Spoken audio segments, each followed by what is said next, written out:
கர்த்தருடைய பரிசுத்த நாமம் மகிமைப்படுவதாக. இன்றைய நாளுக்காக தேவன் கொடுத்த ஒரு அருமையான வார்த்தை 2 தீமோத்தேயு 3 அதிகாரம் 12 வசனம். அன்றியும் கிறிஸ்து இயேசுவுக்குள் தேவ பக்தியாய் நடக்க மனதாய் இருக்கிற யாவரும் துன்பப்படுவார்கள். எத்தனை அருமையான வசனம்! துன்பப்படுகிறது ஒரு நல்ல வசனமா அப்படின்னு அநேகர் யோசிக்கலாம். ஆனால் இதில் ஒரு ரகசியம் நமக்கு மறைந்திருக்கிறது தேவச்சனமே. அது என்ன ரகசியம்னா, துன்பம் யாருக்கு வருதுன்னு பாருங்க. துன்மார்க்கனுக்கு அல்ல. துன்மார்க்கனுக்கு வருகிற துன்பம் அது கர்த்தருக்காக உள்ள துன்பம் அல்ல. அவன் கர்த்தருக்காக நின்னதுனால வந்த துன்பம் அல்ல. அவன் துன்மார்க்கத்தனம் வந்ததுனால அவனுக்கு துன்பம் வந்துச்சு. அதனுடைய முடிவில் அவனுக்கு ஜீவனும் கிடையாது, பிரதிபலன் கிடையாது. ஆனால் தேவ பிள்ளைகள் கிறிஸ்து இயேசுவுக்காக தேவ பக்தியாய் நடக்கணும்னு மனதாய் இருக்கிற எல்லாரும் துன்பப்படுவாங்க. அது ஆஃபீஸாக இருக்கலாம், இல்லை ஃப்ரெண்ட்ஸ் நண்பர்கள் மத்தியில் இருக்கலாம், பிஸ்னஸாக இருக்கலாம், குடும்பமாக இருக்கலாம். நீங்கள் தேவ பக்தியாக நடக்கணும்னு சொல்லும்போது தான் பிசாசு என்ன செய்வான்? சிலரை ஏற்படுத்தி உங்களை வேதனைப்படுத்துவான். டிவி பார்க்க மாட்டேன், சீரியல் வேண்டான்னு சொல்லும் பொழுது தான் குடும்பத்தில் ஒரு ரட்சிக்கப்படாத நபர் எழுப்பி சினிமாவை ஆன் பண்ணுவான்.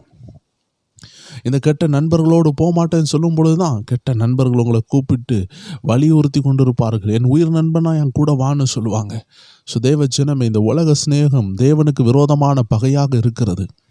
அதனால் நம்ம தேவனுக்கு பிரியமாய் வாழணும்னு நினச்ச உடனே நம்மளுடைய முதல் எதிராளி யாருன்னு பார்த்தீங்கன்னா துன்பம்தான். அந்த துன்பம் எங்கே இருந்தனாலும் வரும். ஆனால் தேவன் அதை நன்மையாக மாற்றுவார். ஆண்டவராக இயேசு சொன்னார், இந்த உலகத்தில் உங்களுக்கு உபத்திரமும் உண்டு.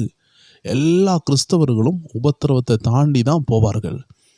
ஒரு ரகசியம் மட்டும் மறக்கவே கூடாது, உபத்திரவத்திலும் பெரியவர் நம்ம கூட இருக்கிறார். அதனால் எத்தகைய உபத்திரவம் வந்தாலும், மரண இருளின் பள்ளத்தாக்கே வந்தாலும் கர்த்தர் நம்ம கூட இருக்கிறார். அதை அனுபவிக்க நம்ம பழகணும். தேவ ஜனங்கள் இந்த காலை வேளையில் துன்பத்தை பார்த்து மரண இருளை கண்டு பயந்து போகாதபடி இதில் சாதனை படைக்கக்கூடிய நபராய் கர்த்தர் உங்களை மாற்ற விரும்புகிறார். ஒரு தாயாரை, அவருடைய சாட்சியையும் நான் கேட்டிருக்கிறேன். அந்த தாயாரை நான் பார்த்திருக்கிறேன். மகிமையான ஊழியத்தை அவர்கள் செய்தார்கள். அவர்கள் சொன்ன சாட்சி, பல ஆண்டுகளாக கேன்சர்னால் பாதிக்கப்பட்டு வேதனையோடு இருந்தாங்க. மரித்து போயிடுவேன்னு சொல்லி வேதனையோடு இருக்கும் பொழுது கண்ணீரோடு ஜெபித்து கொண்டே இருப்பாங்களாம். இந்த வசனத்தை வாசித்து கொண்டே இருப்பாங்களாம். ஆண்டவரே எனக்கு ஒரு விடுதலை தாரும் என்று முழு மனதோடு ஜெபிப்பார்களாம். அப்படி அவர்கள் ஜெபித்து கொண்டே இருக்கும் பொழுது ஒரு நாள் இயேசு அவர்களுடைய அறையில் தோன்றினார். அந்த கேன்சர் வியாதி ஆண்டவர் மாற்றி எறிந்தார். தேவ ஜனங்களை, இன்னைக்கு நான் இந்த ஊழியத்தை செய்கிறதுக்கு பெரிய காரணமே இயேசு ஜீவிக்கிறார், அவர் அற்புதங்களை செய்கிறார். என்னுடைய தகப்பன் பிளட் கேன்சர்னால் மறிக்க கடந்த அந்த நேரத்தில், இரவு நேரத்தில் அவர் ஹாஸ்பிட்டலுக்கு தூக்கிட்டு போக கூட பணம் இல்லாமல் ரோட்டில் நாங்கள் அலைஞ்ச நாட்கள் இருந்தது. ஒரு ஃபோன் பண்ணுறதுக்கு கூட காசு இல்லாத அந்த நாட்கள், செல்ஃபோன் இல்லாத நாட்கள். டாக்டர் காலையில் விசாரிக்கிறாரு, எங்கள் ஃபோனில் இன்கமிங் மட்டும்தான் வரும், அவுட் கோயிங்குள்ள பைசா இருக்காது. எப்போவுமே ஒரு ரூபா பேலன்ஸ் இருக்கும். நான் சொல்லுகிறது கிட்டத்தட்ட 25 ஆண்டுகளுக்கு முன்னாடி நடந்த அந்த சம்பவம். டாக்டர் காலில் ஃபோன் பண்ணி கேட்குறாரு, ஏன்னா ஒரு ப்ரைவேட் டாக்டர்கிட்ட தான், எங்கள் ஃபேமிலி டாக்டர், அடிக்கடி நாங்கள் போவோம். ஆனால் அந்த நாட்களில் காசோ வண்டிக்கு கூட காசு இல்லாமல், அந்த ஒரு பேருந்து பிடித்து செல்லக்கூடிய ஒரு காசு கூட இல்லாமல், அதனுடைய திராணி கூட இல்லாமல் படுத்து கிடக்கும் பொழுது திடீரென்று பிளட் கேன்சர்னு செக் பண்ணும் பொழுது, இதை தெரிந்த பொழுது நாங்கள் ஷாக் ஆகணும். அந்த நேரத்தில் தான் ஆண்டோடைய ஊழியத்தை இன்னும் ஆழமாக முழுவதாக எந்த ஒரு பிஸ்னஸ் சப்போர்ட் இல்லாமல் செய்கிறதுக்காக என்னுடைய தகப்பன் முழு தீர்மானத்தோடு ஆண்டவருக்காக எழுப்பினார். எப்போ சத்துரு உங்களை முடிக்கலான்னு நினைக்கும் பொழுது அங்கே தான் நீங்கள் ஆரம்பிக்கவே போகிறீங்க. ஸோ தேவ ஜனமே, தேவனால் எல்லாம் கூடும். என்னுடைய தகப்பனுக்கு ஏராளமான வியாதிகளை பிசாசு கொண்டு வந்து உபத்திரவப்படுத்தி இருக்கிறான். சொல்லிக்கொண்டே போகலாம். ஏராளமான வியாதிகள். ஹார்ட் அட்டாக்கை கொண்டு வந்தான். அந்த வயசில் ஹார்ட் அட்டாக்கே வராது, ஆனால் பிசாசு கொண்டு வருகிறான். ஊழியத்தை செய்யும் பொழுது கொண்டு வருகிறான். ஃபைல்ஸ் போன்ற வியாதிகளை கொண்டு வந்தான். ஊழியத்தை செய்யும் பொழுது அந்த சரீரத்தை தாக்கினான். ஸ்ட்ரோக்கு கொண்டு வந்தான். கண்கள் செயலிழந்தது, மூஞ்சி ஒரு பக்கம் இழுத்தது, ஒரு கை செயலிழந்தது. ஆக்சிடென்ட்டுகளை கொண்டு வந்தான். எல்லா போராட்டத்தையும் கொண்டு வந்து பார்த்தான். சுகர், ப்ரெஷர் எல்லாம் கொண்டு வந்தான். பொல்லாத உயிர்கொல்லி வியாதிகளை கொண்டு வந்தான். பல முறை பலவிதமான உபத்திரவங்கள். டியூபர்குலோசிஸ் வியாதியினால் கொல்ல பார்த்தான். ஆனால் தேவன் என்னுடைய தகப்பனை பாதுகாத்தார். காரணம், ஒரு பெரிய அழைப்பு இருக்கும் பொழுது ஒரு பெரிய போராட்டம் இருக்கும். நல்லா புரிந்து கொள்ளணும். மோசே பிறந்த உடனே எல்லா பிள்ளைகளும் மரிக்கிறாங்க. இயேசுநாதர் பிறக்கும் பொழுது எல்லா குட்டி பிள்ளைகளும் இரத்த சாட்சிகளாக மரிக்கிறாங்க. காரணம் என்ன? ஒரு உன்னதமான அழைப்பு இருக்கும் பொழுது பெரிய போராட்டம் இருக்கும். இன்னைக்கு உங்களுக்கு பெரிய அழைப்பு இருக்குதுன்னா, உங்கள் குடும்பத்தில் ஒரு டிஎல் மூடி இருக்கிறார்னா, உங்கள் குடும்பத்துக்குள்ள ஒரு பவுல் அப்போஸ்தலர் இருக்கிறாங்கன்னா, உங்கள் குடும்பத்துக்குள்ள ஒரு எஸ்தர் இருக்கிறாங்கன்னா, உங்கள் குடும்பத்தில் ஒரு தானியல், ஒரு சாத்ராக் மேஷாக் ஆபேத்நேகோ, ஒரு தாவீது, ஒரு தேவனுக்காக பயன்பட போகிற ஒரு பேதுரு இருக்கிறாங்கன்னா, உபத்திரவம் இருக்கும், பயப்பட வேண்டாம் என்று சொல்லுகிறார். எப்படி இயேசுநாதர் பிறந்த பொழுது அவங்க அம்மாவும் அவங்க அப்பாவும் அந்த பிள்ளையை பாதுகாத்தாங்களோ, அதே போல் உங்கள் அழைப்பை நீங்கள் பாதுகாத்து கொள்ளுங்க. எப்படி மோசையினுடைய அம்மா அழகான அந்த அம்மா அப்பா அக்கா 3 பேரும் சேர்ந்து அந்த பிள்ளையை நைல் நதியில் போட்டு ராணிக்கிட்ட ஆண்டவர் கொண்டு போகிற வரைக்கும் பொறுமையாக அந்த பிள்ளையை பாதுகாத்தாங்களோ, அதே போல் உங்கள் அழைப்பை பாதுகாத்து கொள்ளுங்க. உங்கள் கணவரை பாதுகாத்து கொள்ளுங்க. உங்கள் பிள்ளைகளை பாதுகாத்து கொள்ளுங்க. உங்கள் அம்மாவை பாதுகாத்து கொள்ளுங்க. அவங்க இருக்கிறதுனால தான் ஆமீன் இன்னைக்கு நீங்கள் நல்லா இருக்கிறீங்க. உங்கள் குடும்பத்தில் சிலர் மேலே தேவ அழைப்பு இருக்குது. அதனால தான் போராட்டம் அதிகமாக இருக்குது. பாருங்க, கெதரனே தேசத்தில் ஒரு பிசாசு பிடிச்சவன் இருந்தான். அவனை விடுதலை ஆக்கிடக்கூடாதுன்னு சொல்லி வருகிற படகை திருப்பி விடுகிறதற்காக பிசாசு புயலை அனுப்பினான். ஏன் புயல் வந்தது? கெதரனே தேசத்தில் இருக்கிறவன் 6000 பிசாசுகளை உடையவன் லேகியோன். அந்த லேகியோன் ஓடுறதுக்கு முன்னாடி இயேசு அவன் திசை மாற்ற அவன் போராட்டங்களை அனுப்பினான், உபத்திரவங்களை அனுப்பினான். உபத்திரவத்தை கண்டு சோர்ந்து பார்க்காத இயேசுநாதர் உபத்திரவத்தை கிழித்து எறிந்து அதன் மத்தியில் அவர் சென்றார். ஆம் தேவச்சனமே, உபத்திரவத்திற்கே உபத்திரவம் கொடுத்தவர் தான் நம்ம இயேசுநாதர். சிலுவையில் உபத்திரவம் அவரை உபத்திரவப்படுத்துச்சு. ஆனால் அந்த உபத்திரவத்துக்கே உபத்திரவம் கொடுத்தவராக நம்ம இயேசுநாதர். அதனால் தேவ ஜனங்களே, சிலுவையில் அறையப்பட்ட இயேசுவை காட்டிலும் நம்ம பாடுபடவில்லை. அவருடைய கைகள் இரண்டிலும் ஆணிகள் கடாவப்பட்டது, கால்களுக்குள்ளாடி ஆணிகள் இறங்கினது, அவருடைய சிரசெல்லாம் முள்முடி இறங்கினது, கண்கள் பிடுங்கப்பட்டது, விழாவில் குத்தப்பட்டது, சாட்டையினால் முதுகெல்லாம் கிழிக்கப்பட்டது, 4.5 லிட்டர் ரத்தம் சிந்தப்பட்டது, வீதியெல்லாம் ரத்தம். நம்ம முத்தம் தொளிக்கிறது போல அந்த எருசலேம் வீதியெல்லாம் இயேசுநாதருடைய ரத்தம் இந்த பூமியில் சிந்தப்பட்டது. அந்த பரிசுத்தவான், அந்த நீதிமானாகிய இயேசு கிறிஸ்துவனுடைய ரத்தம் இந்த பூமியில் சிந்தப்பட்டது. இவரை காட்டிலும் நாம் பாடுபடுகிறோம். யோசித்து பாருங்கள். உங்கள் உள்ளத்தை தேற்றுங்க. ஆண்டவர் சொல்லுகிறார், பலப்படுங்க. உங்களை கொண்டு பெரிய காரியங்களை செய்ய போகிறார். உங்கள் வார்த்தையில் அற்புதம் நடக்க போகிறது. உங்கள் செயலில் அற்புதம், நீங்கள் பார்வையில் அற்புதம், உங்கள் நிழலில் அற்புதம். உங்களோடு ஆவியானவர் செய்யும் காரியம் பயங்கரமா இருக்கும். சோர்ந்து போகாதீங்கன்னு சொல்லுகிறார். தைரியமா இருங்கன்னு சொல்லுகிறார். எழும்பி பிரகாசிங்கன்னு சொல்லுகிறார்.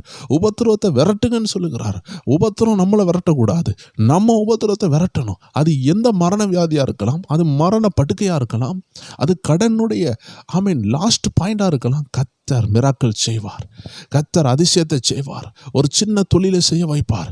நீங்கள் நல்லா ஜெபிக்கிறவங்களா இருந்தீங்கன்னா அது நாளுக்கு நாள் பெருகி உங்களுக்கு 4 கோடி கடனாக இருந்தால் என்ன, 400 கோடி கடனாக இருந்தால் என்ன, கர்த்தர் உங்கள் கையின் பிஸ்னஸ் ஆசீர்வதிச்சார்னா, பேதுருனுடைய வலையில் மீன்கள் தேடி வந்தது போல உங்களுடைய வருமானம் தேடி வரும். இது இயேசுவால் செய்ய முடியும். நீங்கள் விசுவாசிக்கிறீங்களா? இதை கேட்டுக்கொண்டிருக்கிற சிலர் விசுவாசித்தால் போதும், பேதுருவை போல உங்கள் படகு நிரம்பும், உங்கள் பிஸ்னஸ் நிரம்பும். நீங்கள் தேவனுக்காக நிற்பீங்க, நீங்கள் சாதிப்பீங்க. இன்றைக்கி கடன் கேட்டுக்கொண்டிருக்கிற நீங்கள் நாளைக்கு கடன் கொடுக்குறவர்களாக மாறுவீங்க. எத்தனை பேர் விசுவாசிக்கிறீங்க? அப்படியே கண்களை மூடி கைகளை உயர்த்துங்க. உங்களுக்காக செபிக்கிறோம். அன்பான ஆண்டவரே, இந்த அருமையான ஜனங்கள் ஒவ்வொரு பேருக்காக நாங்கள் செபிக்கிறோம். அப்பா, இதை மனதார ஆசையோடு ஆண்டவரே என்னுடைய வாழ்க்கை மாறட்டும்னு தாகத்தோடு கேட்டுக்கொண்டு இருக்கிற யாரா இருந்தாலும் ஒவ்வொரு பேரையும் தொடுவீராக. சுப்பிரமணின்னு ஒரு சகோதரனை பார்க்குறேன், மைக்கேல்னு ஒரு சகோதரனை பார்க்குறேன், ஜாஸ்பர்னு ஒரு சகோதரனை பார்க்குறேன். இவர்களை எல்லாம் ஆவியானவர் தொட்டு கொண்டு இருக்கிறார். சகோதரா சுனில், கர்த்தர் உங்களை தொடுகிறார், உங்கள் குடும்பத்தை மாற்றுகிறார். ஹல்லேலூயா. ஹெர்பர்ட், உங்கள் வாழ்க்கை மாறுகிறது. சகோதரா சுரேஷ், உங்கள் வாழ்க்கை மாறுகிறது. ரீகா ஷாத்தா ராபா லா தூனா ராபா. கர்த்தருடைய ஆவியானவர் உங்கள் வீட்டில் கிரியை செய்கிறார். உங்கள் வீட்டில் காணப்படுகிற எல்லா இருளின் வல்லமைகள் எரிந்து சாம்பலாக கர்த்தர் உங்களை தான் அழைத்திருக்கிறார். கிதியோனை, நீங்கள் எழும்ப வேண்டும். கிதியோனை போல அபிஷேகத்தோடு எழும்ப வேண்டும். எல்லா கோட்டைகளையும் உடைத்தெறிய கர்த்தர் உங்களை அழைக்கிறார். கர்த்தர் உங்களை பலப்படுத்துகிறார். கர்த்தர் உங்களை அபிஷேகிக்கிறார். நீங்கள் எழும்பி பிரகாசிப்பீங்க. ஹல்லேலூயா. புஷ்பான்னு ஒரு சகோதரி இருக்கிறீங்க, முத்துலட்சுமின்னு ஒரு சகோதரி இருக்கிறீங்க. ஆவியானவர் உங்களை தொடுகிறார், ஒவ்வொரு பேரையும் தொடுகிறார். ஒருவேளை இந்த பேரை நீங்கள் லைவ் முடிந்த பிறகு கூட கேட்கலாம், என்னைக்காவது கேட்கலாம். இந்த வார்த்தை உங்களை தேற்றும், உங்களை திரும்பி எழும்பி ஓட வைக்கும், உங்களை சாதிக்க வைக்கும். பரிசுத்த ஆவியானவர் ஒரு வார்த்தை தருகிறார்னா அதற்கு பின்பாடி 1000 அர்த்தம் இருக்கும். ஆண்டவர் கத்திகளை தீட்டுகிறது போல தீட்டுகிறார். அநேகருடைய இழக்கப்பட்டதை மேன்மைகள் உங்களுக்கு திரும்பி வருகிறதை ஆவியானவர் காட்டுகிறார். கெட்ட குமாரன் மோதிரங்களை பெற்றது போல, கெட்ட குமாரன் இழந்ததை பெற்றது போல இன்னைக்கு அநேகர் திரும்பி பெற்றுக்கொள்றீங்க. உங்கள் ராஜ மேன்மை திரும்பி வருகிறது. நிறைய விஷயங்களை இழந்து போனீங்க, ஆனால் கர்த்தர் திரும்பி கொடுக்கிறார். பெற்றுக்கொள்ளுங்க. இந்த நாட்கள் ஆசீர்வாதமாக இருக்கும். தொடர்ந்து ஜெபத்தில் காத்திருங்க. உபத்திரவத்தின் மத்தியில் ஒரு விடுதலையை நீங்கள் பார்ப்பீர்கள். உபத்திரவத்தின் மத்தியில், உபத்திரம் இல்லாமல் ஒரு விடுதலை வரும் என்று நீங்கள் ஒரு வேளை எதிர்பார்க்கலாம். ஆனால் ஆண்டு சொல்லுகிற இந்த உபத்திரத்தின் மத்தியில் ஒரு நீரூற்றை பார்ப்பீர்கள். இந்த வனாந்தரத்தில் ஒரு நீரூற்றை பார்ப்பீர்கள். ஒரு ஜீவ நதி ஓடுகிறதை பார்ப்பீர்கள். இந்த உபத்திரவத்தின் கடைசி எல்லையில் கர்த்தர் அப்பத்தையும் தண்ணீரை ஆசீர்வதிக்கிறதையும், கர்த்தர் உங்கள் வீட்டில் இரக்கமாக இருக்கிறதையும் நீங்கள் பார்த்து மகிழ்வீர்கள். நன்றி அப்பா, அந்த வார்த்தையின்படி ஆசீர்வதிங்க. இந்த நாள் இன்பமாக இருக்கட்டும், உங்கள் கிருபை கூட இருக்கட்டும். ஆண்டவருடைய ஆவியானவர் காட்டுகிறார், படுக்கையில் வியாதியோடு இருக்கிறவங்க, ஒரு குறிப்பிட்ட நபரை பார்க்குறேன், பயத்தோடு இருக்கிறீங்க. அவங்க கூட இருந்து ஒரு நபர் ட்ரீட்மெண்ட் பண்ணிக்கொண்டே இருக்கிறீங்க, வீட்டில் கவனித்து கொண்டே இருக்கிறீங்க. ஆண்டு சொல்லுகிறார், நீங்கள் ஆசீர்வாதமாக இருப்பீங்க. உங்கள் தகப்பனை நீங்கள் அப்படி கவனிக்கணும். நீங்கள் ஆசீர்வாதமாக இருப்பீங்க. அவங்க வயது முதிர்ந்துட்டுன்னு அற்பமாக எண்ணாமல் அவங்கள நீங்கள் கவனித்து கொண்டு இருக்கிறீங்க. இதே அபிஷேகம் உங்கள் மேலே இறங்கும். பயங்கரமான பலத்த கிரியைகளை கர்த்தர் உங்கள் குடும்பத்தில் செய்வார். உங்கள் தகப்பனை நீங்கள் கவனிக்கிறீங்க, கர்த்தர் உங்களை ஆசீர்வதிக்கிறார். நன்றி அப்பா, ஒவ்வொரு பேரையும் ஆசீர்வதியும். இயேசு கிறிஸ்துவின் நாமத்தில் ஜெபிக்கிறோம் எங்கள் நல்ல பிதாவே. ஆமேன், ஆமேன், ஆமேன். God bless you. கர்த்தருடைய நாமம் மகிமைப்படட்டும். எல்லா ஜெப நேர குடும்பத்தாருக்கும் அன்பின் வாழ்த்துக்கள். ஆண்டவர் உங்கள் கூட இருந்து பெரிய காரியங்களை செய்வார். தொடர்ந்து ஜெபிங்க, ஜெபத்தில் பலப்படுங்க. இன்றைக்கி இருக்கிற ஸ்பிரிச்சுவல் WF என்ற சேனலில் நல்ல ஒரு ஆவிக்குரிய சத்தியங்களை பெற்றுக்கொள்ள நம்ம 9 மணி அளவில் சந்திக்கலாம். கர்த்தர் உங்களை ஆசீர்வதிப்பாராக. God bless you.